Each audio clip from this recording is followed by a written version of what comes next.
To Timus here. Now, with the new Cheap by Dozen film out now, I'm doing my review for the first. Now, I just talked about the first Cheap by Dozen film, so here's my review for the sequel, and it's Cheaper by a Dozen 2. Now, this movie, of course, was pretty much a coming off the success of the first Cheap by a Dozen film from 2003. Fox decided to go ahead and greenlit a sequel here. And Cheap by Dozen 2, while it's nowhere near as good as the first film, I thought Cheap by Dozen 2 definitely had some really fun moments here. This time around, instead of being directed by Sean Levy, I don't know why he didn't return or anything, it was directed by Adam Shankman, who 2 years prior, I believe it was, he did direct Steve Martin in Bringing Down the House, which was a really fun film with him, Queen Latifah, Eugene Levy. If you guys haven't seen Bringing Down the House, that movie is also funny.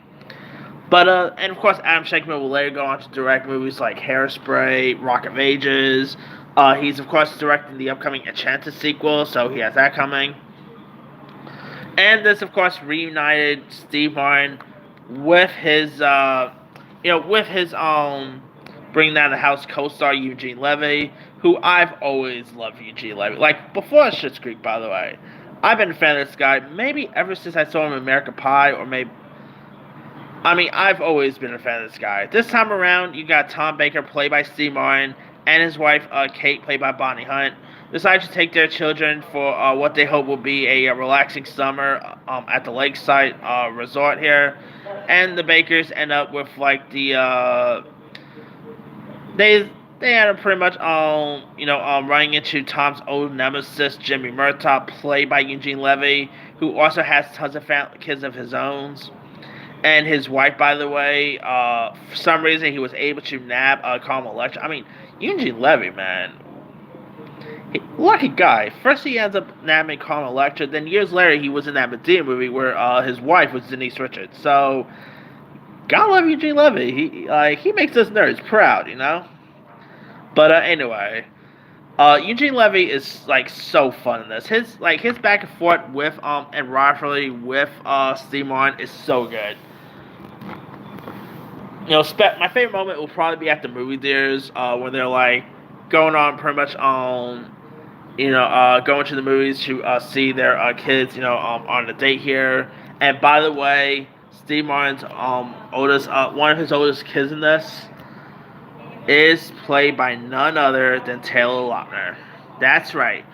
Before he was Twilight Boy himself, Wolf Guy in before he was Wolf Boy in the Twilight films, he had an interesting 2005 because, of course, he was in Sharkboy Lava Girl, and then he, of course, ended up appearing us, and he was okay in here. Then, of course, you got some really cool, like, obviously some returning members, like Hilary Duff returned, Tom Welling returned, Alistair Stoner, and all. But the Murtaughs, you actually had a very young Robbie Amell, years before Flash and Upload fame.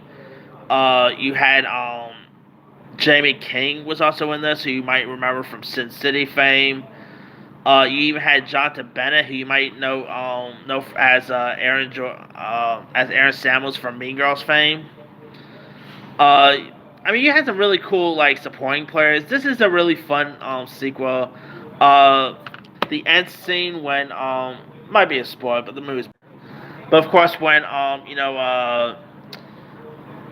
when Piper Perable's character ended up giving birth, here was because this time around actually pregnant here, and the end scene was pretty funny when it showed Steve Martin's face on the baby's face, which I thought was really funny here. But this is a really fun sequel. I mean, why did we never get a part? It made 82.6 million, so why we never got a sequel, like a third one, is BC. I mean, now that we have Disney Plus and everything, I would love to see maybe a third installment. See where these characters, see what happened to the kids after the events of through all these years and all. But hey, that's just me. Instead, we got the reboot, which I haven't fully seen yet. I'll probably watch here in a bit. But spoiler, haven't heard good things. We'll see how it shapes up. But aside, it's not really bad follow-up, and not a bad one here.